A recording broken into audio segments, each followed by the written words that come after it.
Buenas tardes, de nuevo.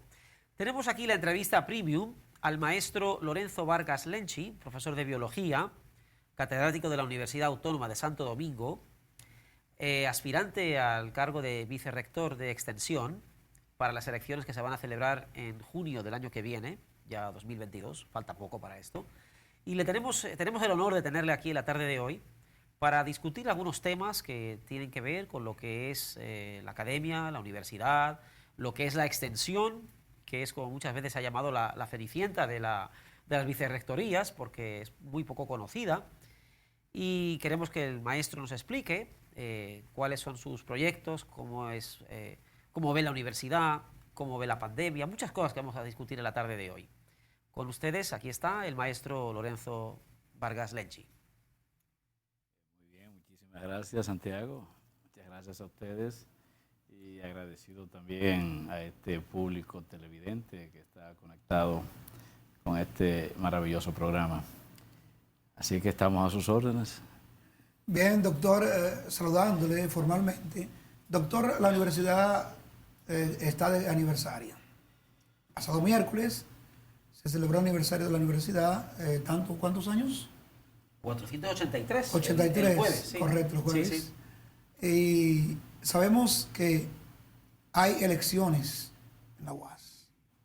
Antes de entrar en detalle con lo que el tema de salud, queríamos que usted nos diga el por qué aspirar a esa vicerrectoría que se considera la cenicienta en la UAS, que es la vicerrectoría de extensiones. ¿Por qué un hombre como usted tan capacitado y un hombre que ha luchado tanto por la salud y básicamente la UAS, esas aspiraciones ahora?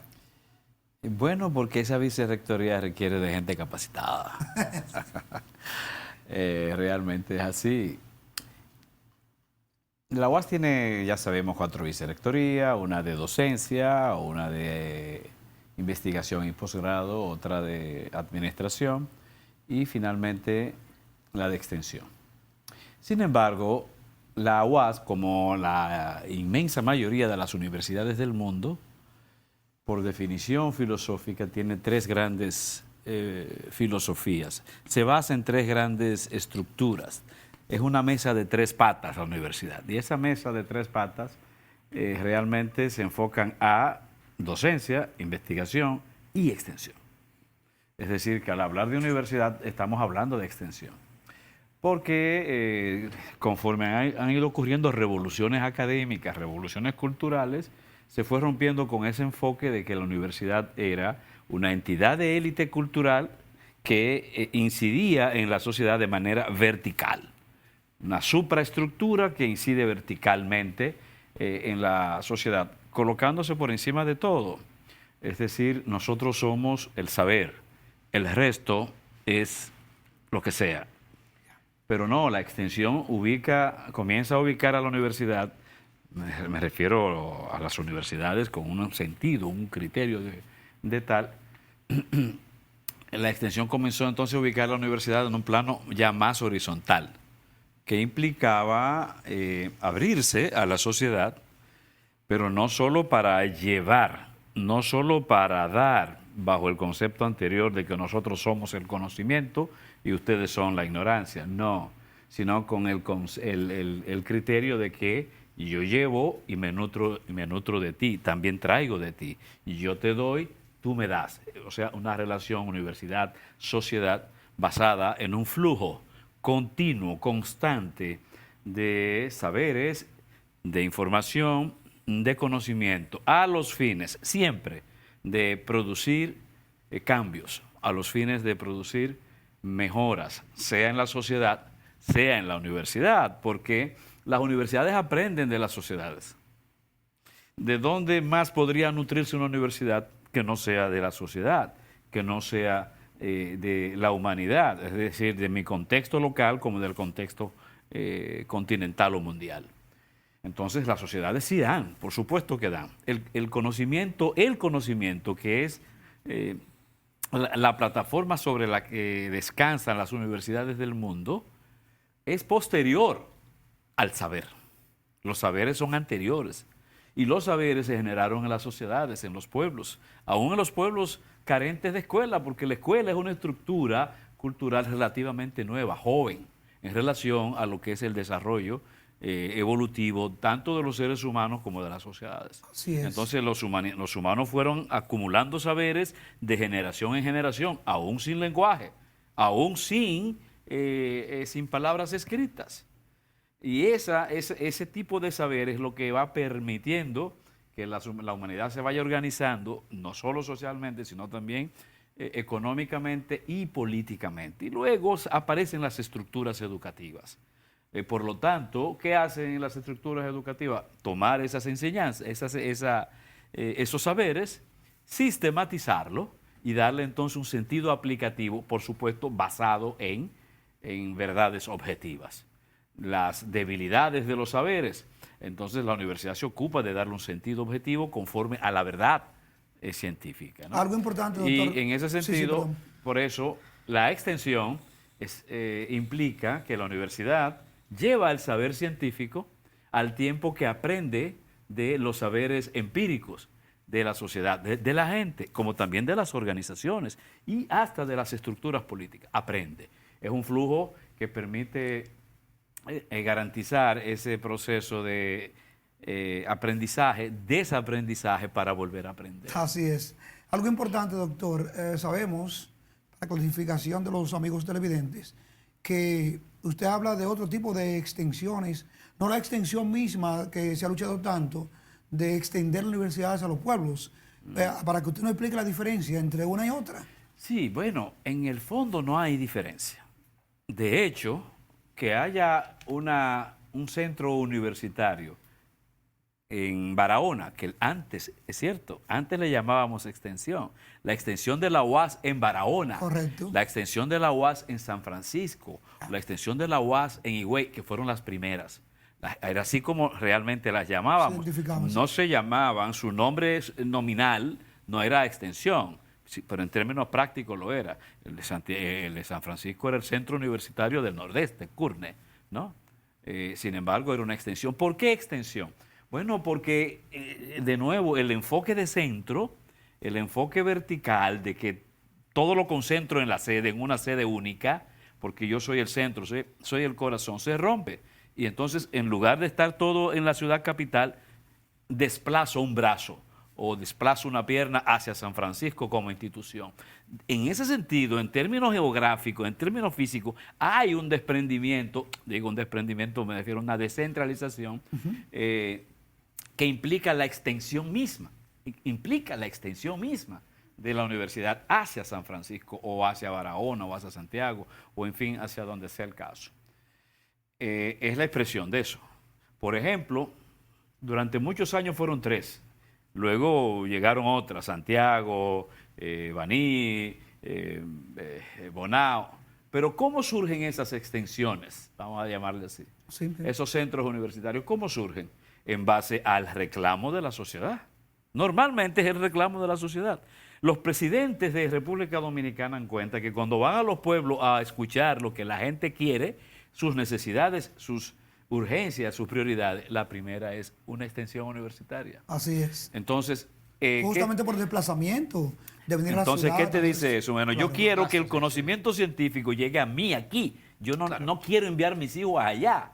No quiero desplazar allá. No quiero perder el capital humano al salir de mi campo para la capital, porque se va a quedar en la capital y eso va en desmedro. ¿Y el coste que significa? En desmedro del desarrollo mismo de mi territorio. Claro. Entonces, cuando la sociedad hace eso, está reflejando, le está manifestando a la universidad o al presidente una visión de desarrollo. Le está enseñando a la Universidad Central, al gobierno, una meta de desarrollo, porque los centros universitarios en estos lugares implican desarrollo. No es lo mismo Neiva, después que la UAS llegó, a Neiva antes de la UAS. No es lo mismo. No. Porque la inversión cultural que eso da, que es de difícil medición, es precisamente intangible, pero al mismo tiempo muy tangible en cuanto a la organización institucional, en cuanto a las metas de progreso y en cuanto a la organización misma de los territorios y de los comunitarios. Entonces, extensión es el brazo de trabajo de la universidad con la sociedad. Lo es. Y la extensión implica una articulación entre la funcionalidad de la universidad, tomando en cuenta la docente y la investigación, y es una articulación de estas con las comunidades. O sea, extensión es articulación en gran medida, porque para ponerte un caso, hablemos, por ejemplo, de lectura. Este es un país con serios problemas de lectura a nivel general, no solo los niños, porque dicen los niños. No. Los estudiantes universitarios tienen serios problemas de lectura, en la UAS y en todas las universidades casi. Serios problemas, pero estamos hablando de adultos, porque ellos dejaron de ser niños y luego salen, sea graduado o sea expulsado, o sea por cansancio, o sea por lo que sea, salen de la universidad. Y ese vacío, ese déficit en la lectura se multiplica. Entonces, tenemos un serio problema. Y quien tiene dificultad para leer, tiene dificultad para entender. Y quien tiene dificultad para entender, no tiene capacidad para analizar y luego pensar por sí mismo. O las capacidades muy reducidas, demasiado reducidas. Y eso genera un hándicap en ese individuo. Sí, eso le genera una devalorización en términos sociales. No voy a decir en términos humanos porque todos somos iguales, pero una desvalorización en términos sociales. Entonces, nosotros, por ejemplo, podemos desde la universidad, la UAS tiene una escuela de educación, una facultad de educación, que es bastante grande, con miles de estudiantes, con cientos de profesores. La UAS puede desde esta facultad diseñar un plan piloto en una región para promover la lectura. La lectura. Buscar la manera de desarrollar estrategias que enamore a los estudiantes hacia la lectura y luego hacia el libro en base a estrategias que se pueden perfilar. Pero eso lo hacemos desde la facultad. Entonces, ¿qué tomamos? Tomamos estudiantes de término y un grupo de profesores destinados a la extensión, a hacer ese tipo de trabajo. Lo llevamos a las aulas, a compartir con los profesores de esas aulas, en esa región específica, pero acompañarlo. Y al mismo tiempo a llevar los registros, una serie de controles que vayan indicando el desarrollo mismo de ese proyecto, los alcances y las debilidades de ese proyecto o de ese plan piloto. Entonces ahí vemos cómo la parte docente baja a una región a promover lectura con el criterio de generar, producir muchachos jóvenes que tengan capacidad analítica, capacidad de entendimiento de lo que leen. Entonces, sintetizan todas esas experiencias que van logrando en las aulas junto con los profesores de esos muchachos, las sintetizan y luego la traen a la facultad, porque son estudiantes de la universidad. Claro. Entonces la traen, la sistematizan de nuevo y lo que son las debilidades observadas y los logros alcanzados, tanto se lo pasan a las autoridades centrales de la universidad como se lo pasan a las autoridades del Ministerio de Educación. Entonces, eso es un trabajo de extensión, en donde está involucrado ¿qué? La docencia, porque los muchachos están promoviendo docencia en las aulas, me refiero a los universitarios junto con los maestros, pero al mismo tiempo están desarrollando una labor de investigación social acerca de el impacto de ese tipo de trabajo y de las debilidades mismas que van recogiendo en la zona. Eso, luego, ¿qué puede traer consigo eso? Tiene que tener una transformación, porque supone que yo no voy allí a perder el tiempo, le tengo que dar un seguimiento. La universidad luego se encarga, si tiene que hacerlo, de presionar al ministerio. Mire, estas son las revelaciones que hemos logrado reunir en este proyecto. Entonces nosotros necesitamos ver cómo vamos a resolver esto, porque esto es un problema de nación. Una de las grandes ventajas que tiene la UAS es precisamente que ella no solo es el centro cultural principal de República Dominicana. La UAS es un proyecto, es parte de la nación. Aquí no se puede hablar de República Dominicana como nación sin la UAS. Así es. O sea, eso es una ventaja histórica que tiene esa institución, tanto por su condición pública estatal, por la naturaleza de su origen, pero también por su filosofía.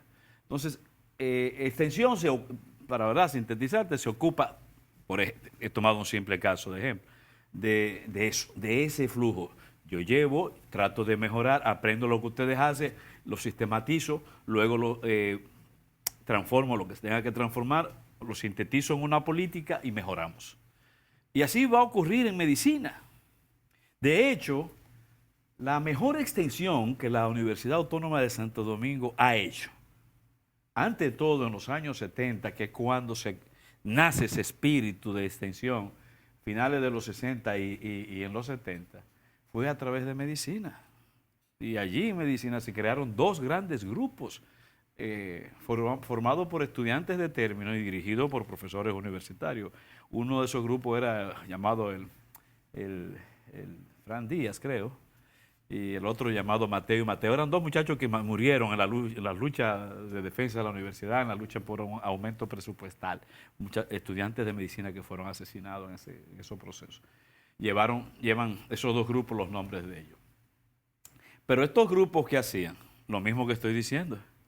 Llevaban los estudiantes a alguna región específica a darle algún tipo de asistencia, sea la que fuere, asistencia clínica. Supongamos que de odontología, vamos a suponer que para hacerlo más visual, más gráfico. Claro, sí. Entonces van y chequean en un pueblo, un pueblo en especial, chequean la situación bucal, la realidad bucal de allí, van resolviendo lo que puedan resolver, porque llevan los equipos, van resolviendo lo que tienen que resolver, pero al mismo tiempo van levantando información que se registra en lo que son unas guías de protocolo, para luego analizar todo eso. ¿Qué encontramos allí? Bueno, encontramos que el tipo de daño bucal de esta zona es muy distinto al daño bucal que encontramos en aquella zona. ¿A qué se debe? Entonces viene el a qué se debe la investigación. Entonces vamos a investigar por qué es así. Hay razones genéticas, son familias, todo lo que vimos, hay demasiado consanguinidad genética en esta comunidad. ¿Está eso influyendo? ¿Es el agua que está influyendo? ¿Es el tipo de alimento? ¿Son los minerales que son propios de esa zona que están afectando la salud bucal de esto? Bueno, eso es parte de la investigación de ese trabajo de extensión, que por supuesto no se debe quedar ahí, no puede quedarse ahí, porque si usted nada más lleva asistencia, eso no es extensión. Usted ir a arreglar la boca a la gente y después retirarse, no volver jamás, eso es asistencialismo. Dentro de la medicina, perdona, has tocado algo muy interesante.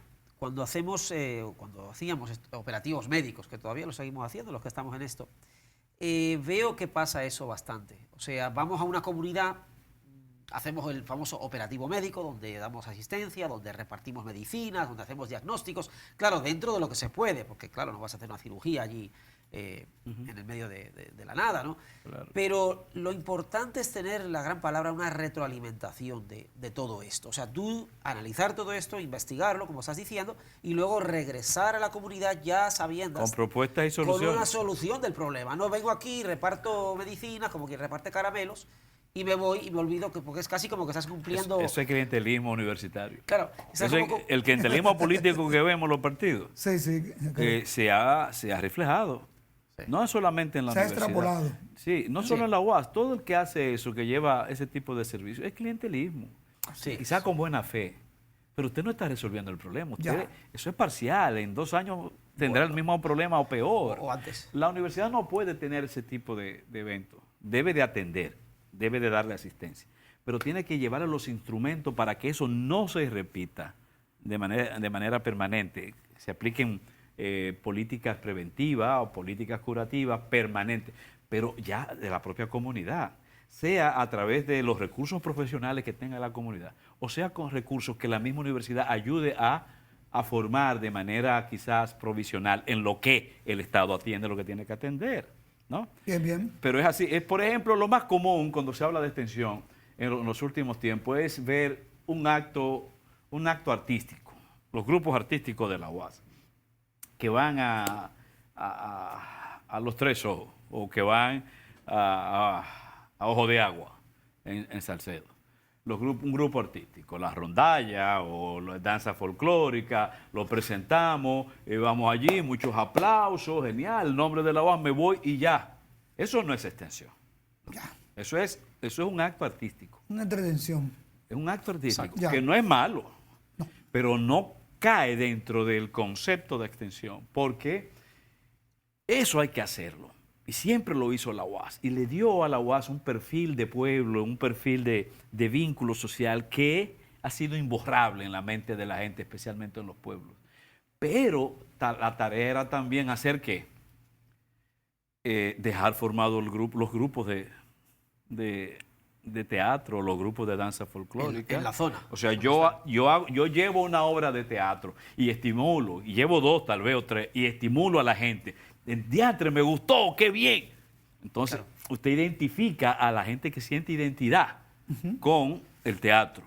Lo organiza, luego lo forma, lo instruye, le da las herramientas para que ya los actores de la comunidad, ellos mismos formen su propio grupo de teatro.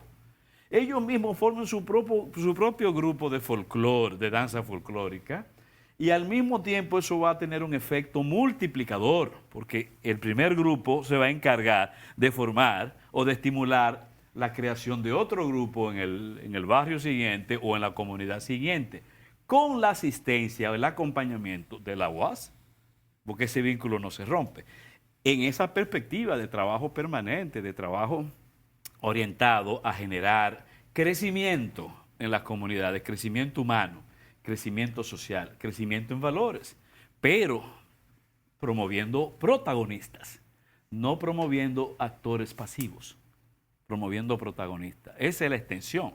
Perfecto. Llevar esa fuerza transformadora que todos tenemos, que si la potenciamos más en equipo, los efectos, los resultados los veremos muy positivamente en la sociedad. Doctor, antes de finalizar la entrevista, los televidentes no nos perdonarían, teniendo un médico acá, hacerle una pregunta de rigor. ¿Se ha avanzado en lo que es relativo a su especialidad en el país? ¿Hemos tenido avance en los últimos tiempos? Acuérdate que mi especialidad es la biología. Correcto, la biología, correcto. Que, por supuesto, la medicina cae dentro de la biología. Correcto. Sí. Pero en el caso específico de la biología, bueno, como carrera ha sido siempre una carrera de pocas cantidades, muy pocos estudiantes.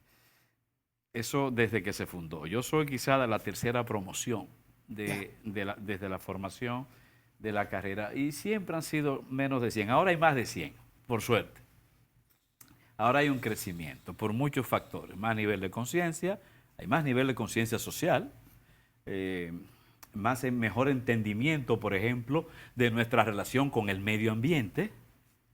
La defensa de la ecología provoca que la biología se convierta en un atractivo, la calidad de los entornos, la ley de medio ambiente también atrae mucho a aquellos que quieren, sienten identidad con la naturaleza, con el equilibrio ecológico. Pero definitivamente carreras como las nuestras, lamentablemente, no son las carreras que promueve el Estado, cuando debiera hacerlo. Porque la biología le da al profesional la capacidad de ver, de entender y ver, no solo al ser vivo que atiende, no solo a los animales, incluidos a los humanos. No, es su relación con el entorno y es la relación del entorno con los seres vivos. Estamos hablando de un vínculo, de una relación que no solo se somete a la dinámica y a las necesidades del momento, sino que genera un vínculo y una dinámica a futuro, que es fundamental para la estabilidad, no solo de nuestro entorno regional, sino la estabilidad del planeta, de la permanencia de la vida en el planeta, porque a veces, como vemos la cosa tan distante y lejana, dudamos de que la vida en el planeta esté en juego. Sí que está en juego. Si nosotros nos ponemos a jugar con lo que son las leyes del equilibrio que debe de darse entre los seres vivos y los seres no vivos, ¿no? Por un mal manejo, por un manejo distorsionado, por un manejo explosivo, solo orientado a la búsqueda de dinero o a la explotación de recursos naturales con fines simple y llanamente pecuniarios y no viendo la estabilidad ecológica, la estabilidad ambiental, que toda actividad humana debe de generar, para bien de nuestra generación y de las futuras generaciones. Entonces los biólogos en eso juegan un papel maravilloso, para no hablar de ríos, de mares, para no hablar de bosques, para no hablar de tierras, de aire, porque el biólogo realmente tiene un campo de acción universal. Por eso es normal que los biólogos tengan una visión también muy amplia acerca de la vida y acerca de nuestro planeta. Yo invito a que los biólogos los jóvenes se interesen más por esto y ojalá que los gobiernos también fomenten en las escuelas este tipo de salida profesional que tiene además hoy en día, debo decirlo, tiene además hoy en día una gran demanda en términos productivos, porque hoy en día, por ejemplo, la ingeniería genética es fundamental. Así es. La biotecnología hoy en día es una de las corrientes comerciales, una de las corrientes productivas más consolidadas en el mundo, la biotecnología. Pero eso tenemos que organizarlo, promoverlo con una visión estratégica de Estado. Bien, doctor, antes de que el doctor Arenas lo despida formalmente, vamos a augurarle suerte en sus aspiraciones a dirigir esa vicerrectoría, ¿verdad que sí? Vamos a hacerle suerte. Le agradezco y vamos a ganar la vicerrectoría de Extensión con el apoyo de la inmensa mayoría de los profesores de la Universidad Autónoma de Santo Domingo. Doctor. Bueno, pues ha sido de verdad un honor tener aquí al maestro Lorenzo Vargas Lenchi. Y también es que hemos tocado muchísimos temas. La verdad ha sido bastante dinámico la entrevista. Y de verdad, sí, correcto. Esperamos tenerle de nuevo aquí. Claro que sí. Sí, puede ser. Tenemos abierto totalmente el espacio. En otra ocasión. Personas como usted engalanan un espacio como este. Le agradezco esas palabras, pero el señor es amigo mío de muchos años. Sí, claro que sí, claro. Bien, amigos televidentes, en breve continuamos con su espacio Materia Premium TV. Una pausa.